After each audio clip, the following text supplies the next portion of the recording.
It started at school. She was going through depression in middle school. He was in 8th grade when I went, talked to the principal, what happened. I took her to the hospital because on that day she took some pills, overdose. So it was allergy pills. So that's how everything started. Went to the doctor, she was fine, but they didn't release my daughter with me. They called CPS. Since that moment, I had CPS at my house, coming twice a week. When her grades was going down, that's when I went to the high school and talk about, her depression. And I was hoping to get help to give her more time for the test. Instead of that, what they did is send her to LGBTQ group. I didn't know anything about it. So my daughter started, to change. She looked pretty mad, upset, depressed. One day she talked to her sister that she thought that maybe she liked girls. But later on, she wants to change her name. Her name is Yaylee. She changed her name to Jay. A couple months later, she didn't like it. So then she changed it to Andrew. And then she's starting to talk about, she felt like she was in the wrong body. I'm here, you see a girl, but inside I'm a boy. And I go like, since when? I didn't know that she was going to these groups at school. Nobody at the school told you? No, they secretly sent her to these groups. How was her mental health in the limited visits you had with her? She was not able to sleep. After, going through all this, their depression is worse than what it was before. Why? Because now they are dealing with pain, with medication, going back and forward to the doctor. Surgery is not just one. They don't tell them that. I thought she was going to go into therapy first. That they will explain the positive, the negative, and, the side effects. If you want to help my daughter, help her inside out. What's in here? Why she's this depression? After the testosterone shot, she tried to suicide twice. When CPS came to remove your daughter, will you walk us through that process?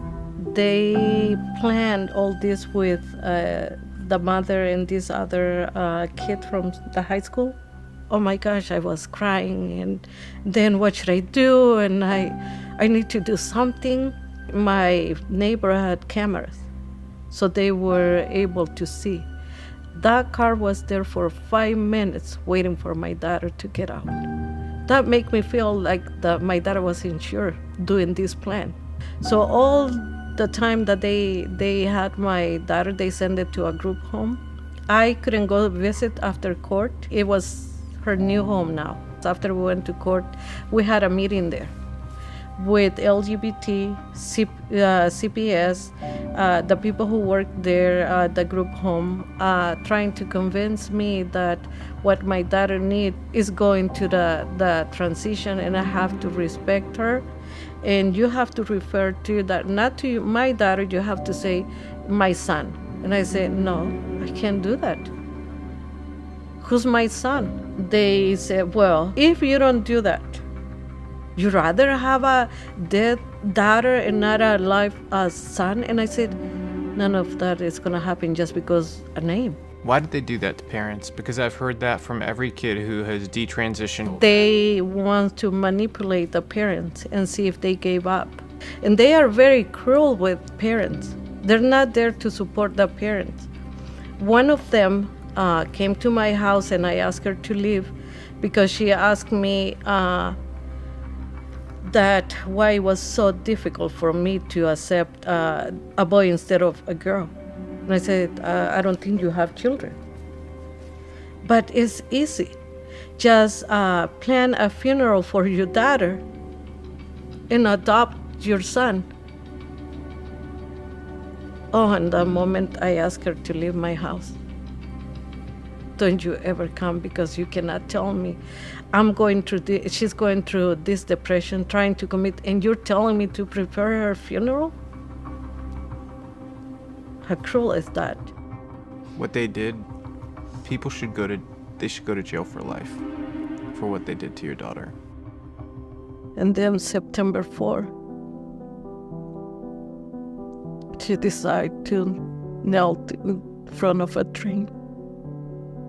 I begged even at the funeral home, that I want to see her for the last time. He said, there's note that you can't. And I said, well, just let me see one of her hands. When he asked me that, he went back where they had my daughter. And he said, let me check, let me see what I can do.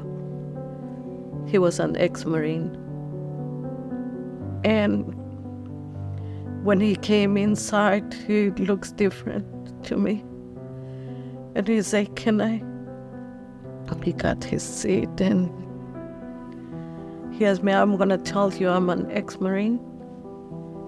And I saw a lot of, I'm going to therapy because of that. But I never got to see something like that. So I will encourage you not to see her like that, because if you insist, and I cried and I said, can I see one of her hands, finger, something? And there's nothing that you can really see.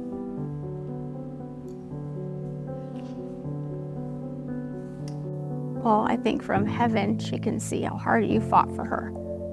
And you told the truth, always. And I think that's a gift that a lot of kids aren't getting right now. They don't have parents that care enough to tell the truth and to fight for them. And you fought very hard for her. You're a good mom. Can I give you a hug? Thank you for being such a good mom. I'm so sorry what they did to you guys. Thank you. It breaks my heart.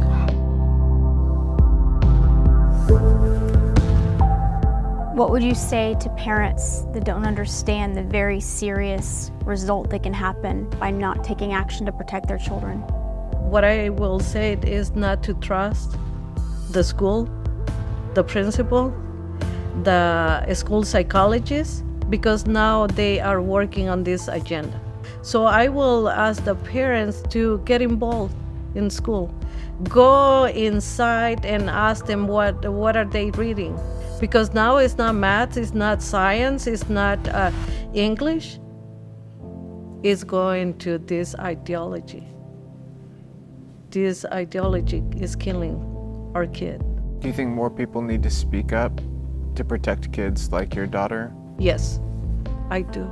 Because if they pretend this is all normal, or they're just afraid of somebody being upset at them, or whatever it is, whatever reason they're using to be silent, isn't it just helping evil people do this to kids? Yes.